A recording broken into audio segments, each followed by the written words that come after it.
Welcome back to Notes to My Nervous System, a podcast about understanding our nervous system so that you can move through hard moments with a little more calm and a lot less self-blame.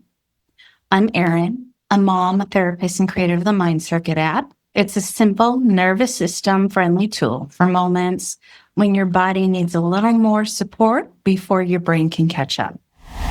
You're thinking, if you're here right now with us and you want to write these down, write them down and ask them of yourself.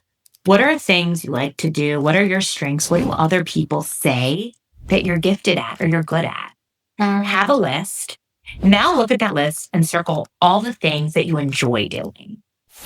Hi, friends. Welcome to Notes to My Nervous System. Today, Shira is joining again. She is a career coach who understands what it's like to be stressed and lost in a career that no longer fits. She is a former civil rights lawyer who successfully transitioned to coaching. She specializes in helping individuals move from feeling overwhelmed to achieving career satisfaction and balance. She has also worked with organizations leveraging her 15-year plus time in nonprofit and government work to help leaders create healthy, insightful, vision-driven work environments. I'm excited. She is ready to help us strategize for what's next in our lives. And today we welcome her to Notes to My Nervous System. Thank you so much for joining us today. And my viewers know I just jump on in because time is precious. You have such an interesting background, going from a civil rights lawyer to now helping others and coaching them and understanding what it is that makes them enjoy their career. And if not, how to make that change. So I'd be interested to know, what are the things that people should be aware of, looking for? What would get that conversation or that thought even going for someone? About kind of when they're feeling stuck, what to do next. Yes. And how do you notice if you feel stuck? Because I don't know you, but sometimes people don't even realize that's what they're feeling. Okay, that is such a good question. I think oftentimes people might not be aware that what they're feeling is a stuck feeling in work, and what that can oftentimes look like. And what I have people come to me feeling is a lack of confidence, a lack of motivation, a lack of feeling connected to who they are, to their values, to their core self. Oftentimes I have people coming to me, and this is so resonant because when I was practicing law, I felt really removed from the things I loved. I loved art. I hadn't done art in so many years. I loved working out, was just having a hard time even making the time to work out regularly, let alone frequently. And figuring out when you are feeling disconnected from the things you love can be a real indicator something is off. And really kind of stopping to think about, if I'm not feeling motivated, if I'm not feeling confident at work, and if I'm not connected with where I am, what's going on in my life? And kind of taking a pause there to evaluate, where is the disconnect? Perhaps it is somewhere outside of work. It'll be in work, and that might be a kind of a helpful exercise to check in. So how do you start the process? Because I know that a lot of times people, they're scared to make that change. You know, they've devoted so much time to the one career, or the narrative of who they are is tied to this career. And so they've already talked themselves out of thinking of making a change. Oh my God. Yes. Okay. So you're saying once you realize you're stuck, now what? Okay. So I think that you're right. Most of the people who come to me do feel, and I certainly felt like this as a lawyer. Okay. Where I'm at now is good enough. Or I've given so much money and time and energy to my degree or to this experience or to this profession. What would it mean to leave it?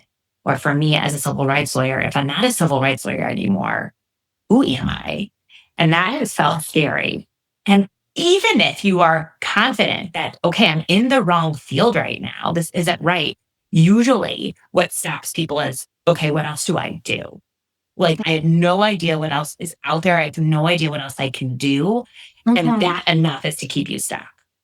Absolutely. Okay. So the first step I would say is really just sitting down and thinking about what do I like about my work right now and what am I missing? Oftentimes, these are thoughts that are circulating throughout our brains that are constant, but we don't take time to really articulate it. And it can be really clarifying to sit down and get clear on what do I like? What am I missing? What do I need more of? And that little baby exercise alone can be helpful, at least in starting the unsticking process. Now, what made you have that aha moment? This isn't working. What made you, 15 years as a civil rights lawyer?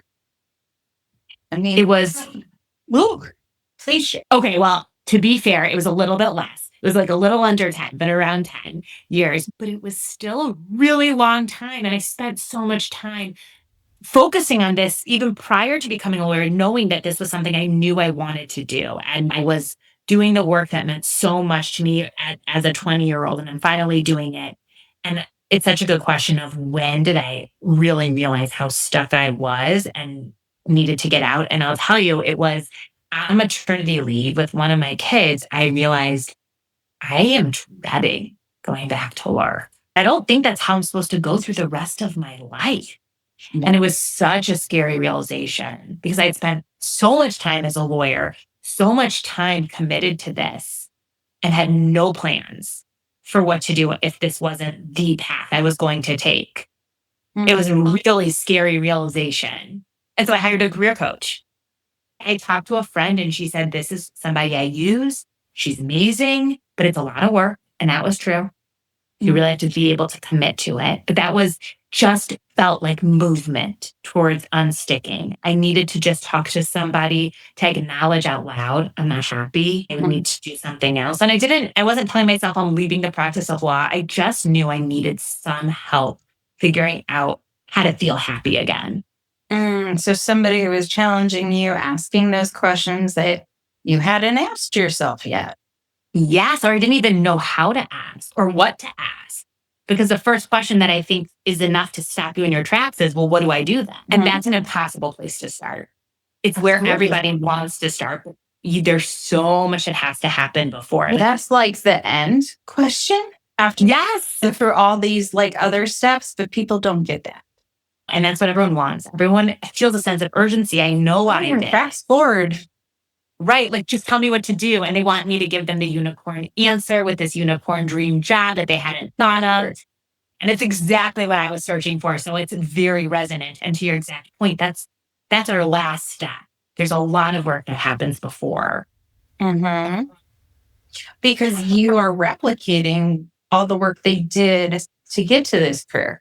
All that time in high school, in college, exploring, asking questions, being exposed to different areas.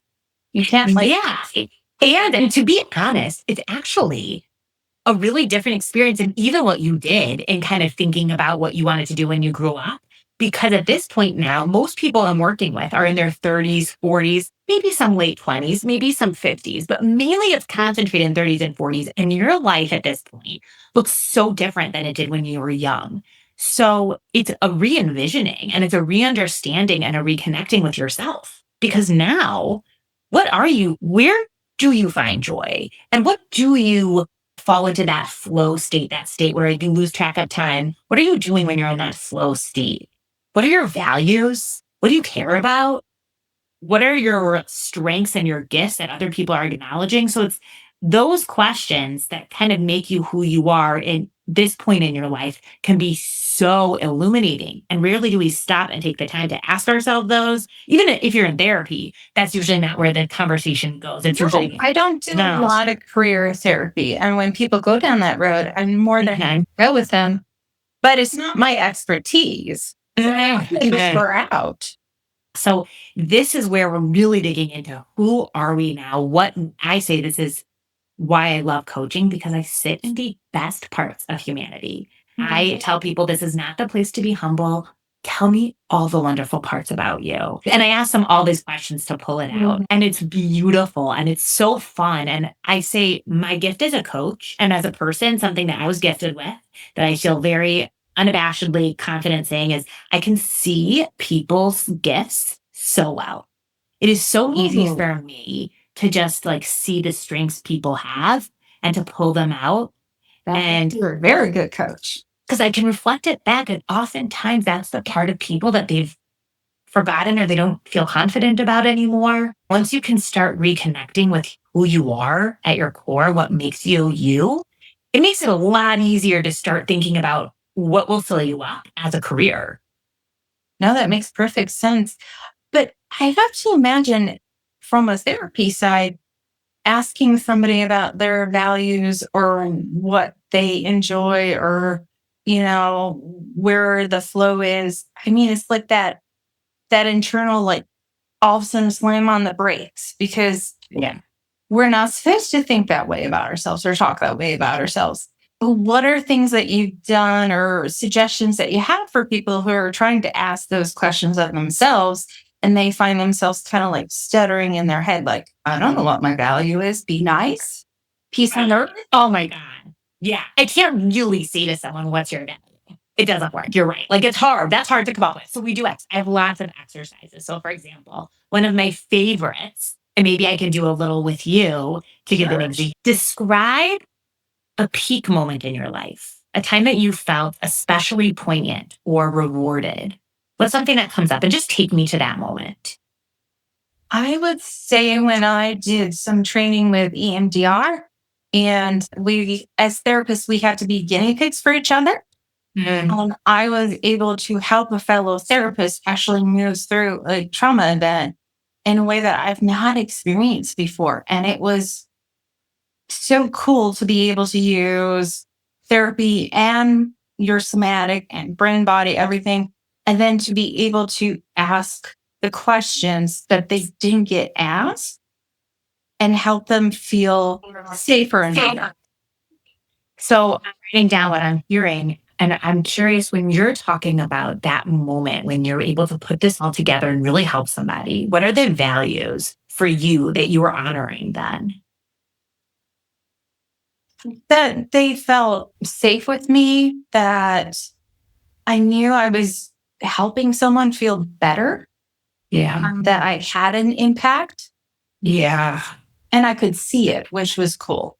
Because as a therapist, you don't always get to see that. And you really don't. But with that moment with EMDR, I actually got to see like that happy, ending. And that was so rewarding. Okay. Can I say back to the values that I'm just pulling out of? Please. Okay. Creativity, safety, helping others, service, feeling valued, having an impact, seeing results, feeling rewarded, accomplishment, confidence. Spot on. You're good. And those are some values. You could have given me a whole other situation, something maybe connected to, I don't know what, your family or a vacation you took, and the values would look different. Oh, And so it's really interesting. So what I do with people is usually kind of pull the values that are most resonant from that. So I'm curious, which one is sticking with you right now? the creativity, actually, because it's not something people really think about within therapy, but there is a huge piece of it. And there's an art side of it that I don't think that is always acknowledged. Oh, yeah. That makes so much sense to me. And you were describing as the first word I thought of. It's like combining all these different things and problem solve. It's like an artist putting together a picture sometimes. Yeah. Oh, I love that. Yeah. That's the work kind of, it's a little glimpse into the work we would do. And I have a bunch of other exercises similar where we send in those. That was great. Thank you for engaging and leaning in. You were amazing. And I love that story. What an incredible gift to that person that you were able to bring by being you and by being that creative, confident person that you are. It was nice to feel confident in the moment as a therapist, knowing that we were going down the right path. That's a good place to be in as any person. Being feel that confidence in the moment when you're doing what you enjoy doing. Yes. And I think that you're actually hitting on something so important that I do with my clients, which is, for example, I will actually, if we were working together and you were missing confidence in your career right now, oftentimes almost every single person who comes to me says that they were seeking clarity and confidence. They're seeking maybe a new career or maybe leveling up, but they're lacking clarity and confidence. And those are core to them figuring out what comes next.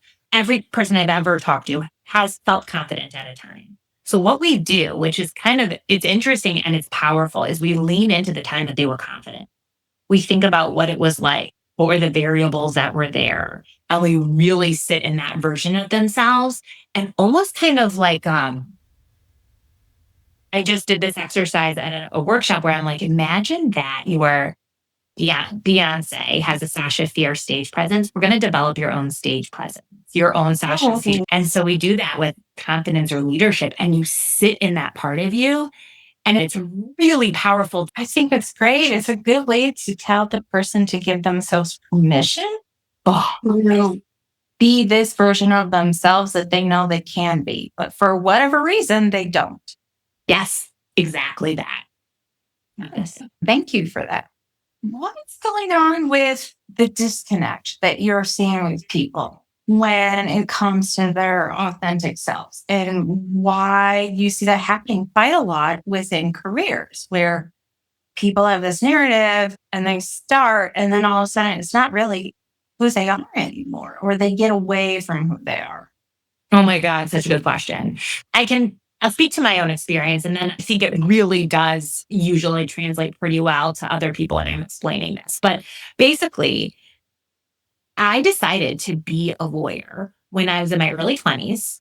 I knew the impact I wanted to have. I wanted to work with the most vulnerable kids, and I wanted to focus on education, and I knew the impact I wanted to have. Fast forward 15 years, and okay, I'm having the impact I wanted to have. I'm doing the thing I wanted to do in my early 20s.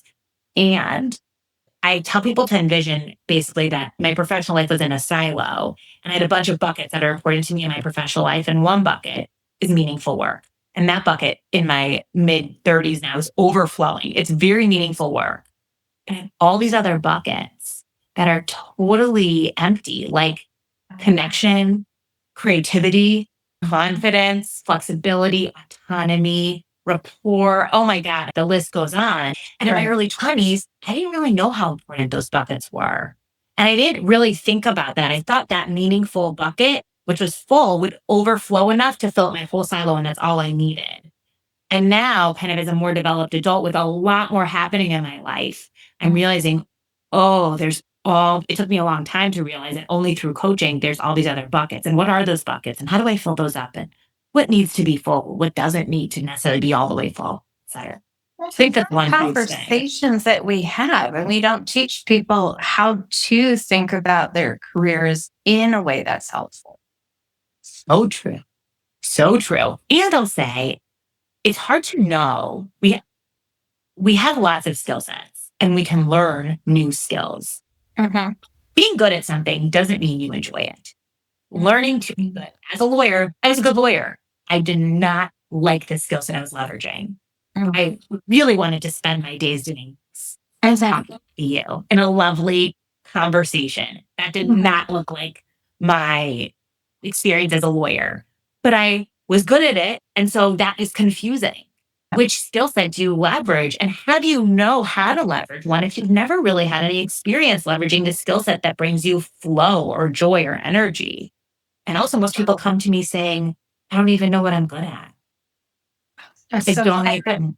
Yeah. So it's really figuring out, what are your strengths? You have strengths. What are they?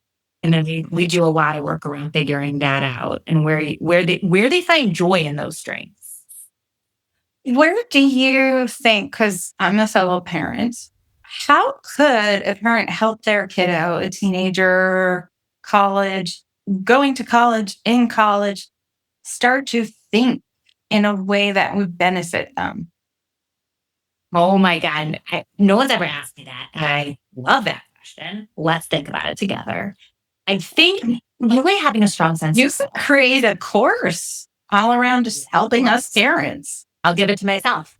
Think having a really strong sense of self is really important. Knowing your values, taking the time this will benefit you whether or not it serves you in figuring out your job, but knowing your values and articulating that as an 18, 19, 20-year-old, that's important. That's important. A stop and a pause on the kind of what do I really care about, and to think about that is important. So as a parent or guardian, having these conversations, introducing the question or idea of it. Yes. And even thinking about like, what do you enjoy doing? What brings you flow? Like that flow state. I don't know if your listeners are familiar, but it's that state where you lose track of time because you're doing something. Oh, I love it. This is flow. I'm having it. And it is When I take a moment and I remind myself to look for the flow, my life moves so much easier. All of a sudden, I'll get into those moments where I'm trying to push this and that's this is blowing up. But if I take a step back and remind myself, okay, it's not flowing for a reason, so maybe I should stop and wait. Again, things get so much easier. Yes, that feeling of flow and understanding what brings you there. When do things move easily? It's basically the idea is it's something that's challenging, but not too challenging. And that brings you joy and is leveraging a more natural skill set. You have that in high school, then middle school. My kids have that right now in their elementary age and younger. I know kind of a sense of what brings them into flow. So if we're able to have those conversations with our young adults, it's so important for them to start getting a sense of where do I naturally fall into that flow state? What brings me there? That's a really telling indicator. And I would say explore as much as you can in college around where your interests are. Maybe touch as much as you can, whether it's in groups, off campus events, classes, extracurriculars, whatever it may be. I know I did the exact opposite. I touched on some of the things that really interested me, but then I was like, I do really well in psychology, which is telling, but that's where I was getting A's and I wanted to have a GPA. So it's pretty much how I committed my time. If I could go back, if I could do it over again, I would go back to college in a heartbeat and just take a million classes. I graduated high school early. I graduated with my bachelor's early. I was doing 21 credit hours. I don't know why the hell I was in such a rush. Oh my God, you would go back to college with me? Sure. Somebody paid for it. Well, whenever time, I'm just like planning on auditing stuff. And there's free classes now on Stanford also.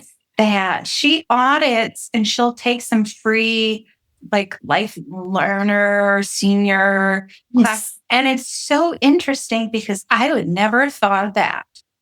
Oh, isn't that it's just such a gift to be able to do that?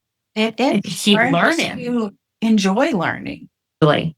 It's such a privilege and it really should be taken advantage of. So I say, give those 20 some odd year olds the permission to spend some time so that they're not saying when I'm 65, I want to go back and learn. Like really embrace what college has to offer. I don't think I spent enough time taking advantage of everything, all the classes and the people and the groups that I could have. And I think that's a really unique time to be able to do that. I think that's a valuable piece and something to instill in parents and guardians because we're more thinking about, well, what are you going to major in? What's this? What's that? What's next? And we're not really asking what they're enjoying. Yeah. Yeah. I mean, and it's important to have both of those to think about, to come up with a plan. But it's the plan also, I think one thing as you're saying that is, this wasn't my experience, but many people have parents who really create the plan for them and say, well, I know that you'll have all they want is their kid to be safe and stable. You'll have a stable job if you go into finance. You'll have security if you go into computer science. But we know that if you go into that for somebody else that's not you, that really might be wrong. And then you wind up where I was. And then you wind up talking to me in your 30s and 40s. So I think it's really also talking to your kids and giving them space to explore and to figure out for themselves too. How would you describe flow? If you're trying to explain it to a teenager, to a high schooler, middle school, because I get it, you get it. And I'm sure some of my listeners get it, or they're Googling right now, which is what I always do when I listen to different podcasts. But how can we translate that for like a high schooler to have a better sense of what it is they're looking for? Okay, this is what I would say. So this is how I would almost kind of narrow it down. What are things that you like to do? What are things that are your natural strengths that you're good at doing? I would ask all these questions. So for your listeners, if you're thinking, if you're here right now, and you want to write these down, write them down and ask them of yourself. What are things you like to do? What are your strengths? What do other people say that you're gifted at or you're good at? Have a list. Now look at that list and circle all the things that you enjoy doing. So some of those things you might not enjoy, right? Or very much enjoy. What are the things you most enjoy? And then when you're thinking about that list, so now you're looking at joy plus gift. When do you lose track of time when you're doing it? Oh, so even narrow. Yeah. And then you could have one or two things. It might not be very much. Some people might be art or music. My daughter's reading, my son basketball, movement, another daughter's Legos. I can already kind of start seeing, and those will shift probably with time, maybe not. I don't know. For me, it's reading. So that has always been a core part of who I am in my flow. And I've always loved chatting. So anyways, I think that those could be really helpful questions for a kid to just start getting a sense of what does it mean to like something, to kind of have a natural inclination to it, and then to really fall deeply into it. And it doesn't necessarily mean it's going to be your profession. People might do that with horseback riding. You might not become an equestrian. It could be your passion. 100%. But even having a sense of those things that give you a break, there's something that's very core to you with those, even knowing what those are and making sure you always have those as a kind of touch point in your life can be important. Because like I said, oftentimes people get to me when they're super stuck and they stopped touch pointing those things that make them, that are the flow state for them, which can just even further kind of deplete that sense of self. It's so important to have these conversations. You spend so much time at your job and your career. You don't want to spend it miserable. No, you don't want to spend it miserable. And I think what becomes, I would say maybe like the two most tricky things are people are so worried about money and flexibility. And they're usually in a job that offers either a lot of one or the other, a good mix of both, that it feels scary to leave. And so even if you're feeling all the things that we've talked about, miserable, when you have a family, like so many of my clients do, or even if you're just supporting yourself, that stability is so core. So what I see, everybody's got bills, so it is hard to make that decision. And what I want to say here is breaking everything down into baby steps, because basically I use a lot of neuroscience in my work. The idea of breaking out of your status quo is terrifying for all humans. That's for most, let's say. That is a naturally terrifying thing. And when you start thinking about leading that stability, leading to stable income, that's X amount of money that makes you feel safe and secure. Oh my God, that's terrifying. Stop. If you think about just having one conversation with someone about possibilities or maybe an opportunity or like a next step, a lot less scary. So oftentimes people get to me at the point when they feel so stuck and have been so stuck and so scared of leaving, but they're at a point where they really know that they're at a breaking point and are going to maybe like quit because of their unhappiness or they don't feel like themselves anymore. We say, let's not worry about down the line 6 months of what's next. Let's just take one baby step today. And usually those first conversations are getting one step towards just starting to talk about what else is out there or what potentially could be your next possible exploration area. And it's really about kind of reconnecting them with themselves and then remembering, oh, I have been confident. Or, oh, I know that flow state and I haven't done that XYZ flow state activity in a long time. See, this is why I like coaching. I don't think therapy and coaching should ever be at odds because we were in different arenas, and we can build upon each other. I think anything within wellness and mental health, there is no reason for us not to come together and work together, because I'm past shit and you're working on the here and now. It's great. Yes. So a lot of my clients are referred from their therapists. And I refer plenty of people to therapists because I it's love that. really different work. And I say to my clients, many of them, you also should keep your therapist when we're working together. To your exact point, we are working on very different things. Maybe it's a good opportunity. So most people come to me and they're like, okay, this feels very cathartic, but how is this different from therapy? So maybe I can explain a little bit of how this is what I say to people when they come to me. So I say, you have come to me with so much context. That context for why you're here, that's your story. And it is so important. And that is the space that you really spend time in therapy, understanding the past to inform who you are and how you got this way and why you are the way you are. It helps inform your sense of self. And that is so important. Okay. Now, as a therapist, is that right? Right now. Okay, great. Perfect. I'm on the right track. Okay. So that's how I kind of explain that. And I say, okay, now the difference with me is I'm very goal focused. I don't need more than 10% of the context, your story. I need just about that. And then what I really want to understand is what you're holding on to from that context. What's important to you about it? What's the bottom line for it? Because I want you to understand where you are right now. Because if you want to understand where you are right now, how that context is still impacting you, then we can start creating a pathway toward that future goal. And I give this metaphor of a map, maybe a mall or an airport where it's the you are here red dot and you're trying to get to the cafe. You don't really need to understand how you got to that red dot to help figure out how to go to the cafe. You just need to understand where that red dot is. And then you chart your path. And as you keep going, you need to still know where that red dot is. So you keep exploring where I am right now and stay really present and keep that future cafe in mind, keep that vision in mind. And that's kind of a solid metaphor for what coaching with me looks like. No. And the difference. Yeah, there is definitely a difference. I'm coming from more of, especially since my expertise is with and understanding the nervous system and trying to calm the nervous system through bilateral stimulation and all that jazz. It's healing the past so you can be here and now making better decisions. But then I get to have a happy goodbye.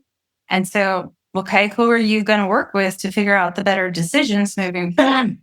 I'll let you Therapist can help you with that, don't get me wrong, but it's just not generally like what we're in the thick of it for, if that makes sense. I'll say one thing that's really different about our work is also if you stumbled upon trauma in kind of talking, which I do plenty, I don't dig into it. I say, I know how to support them in my capacity, especially if they have a therapist elsewhere. That's very helpful. But that isn't something that we sit in because it's not my job and I'm not trained in it. You are. And so what I do is we don't kind of fall into the going, now we're going to be talking about our trauma instead of thinking about our goal. We stay goal focused. You stay with the goal. Where I don't get to stay with the goal. I stay in the trauma, but that's what I do. So that's what you do. Exactly. And both, I think, what is confusing for my clients is that this is very therapeutic or cathartic. And it is. It just feels, yes, very much so. And therapy is really important too. They're both important and they share space and be in the same world. Yeah. Thank you so much. This has been so fun. Thank you for having me. This has been such a treat. I feel so lucky to have been able to spend this time with you. Oh, well, I appreciate it. My listeners have gained so much knowledge. Please come back, reach out, let us know. Ready. Thanks, Erin. Thank you for joining us to My Nervous System. If this spoke to you, please leave a review and subscribe. Unless you're leaving a negative review, you can keep that to yourself. Before you go, though, I want you to take one moment to just notice your body, to notice your feet, to notice your breath, the chair that might be holding you, the ground you're walking on. There's nothing to fix. We're just letting your nervous system know that it made it through another moment. If this episode helped you feel even a little more steady, that matters. That's what this show is here for. If you want more of these gentle science-based resets between episodes, after a long, hard day, or to help yourself fall asleep at night, check out my app, Mind Circuit. It's in the App Store or Google Play. And it's just a quiet place to help your brain come back online when life feels too loud. Thank you for being here. Your nervous system deserves care, not pressure. And as always, please be kind to your watering.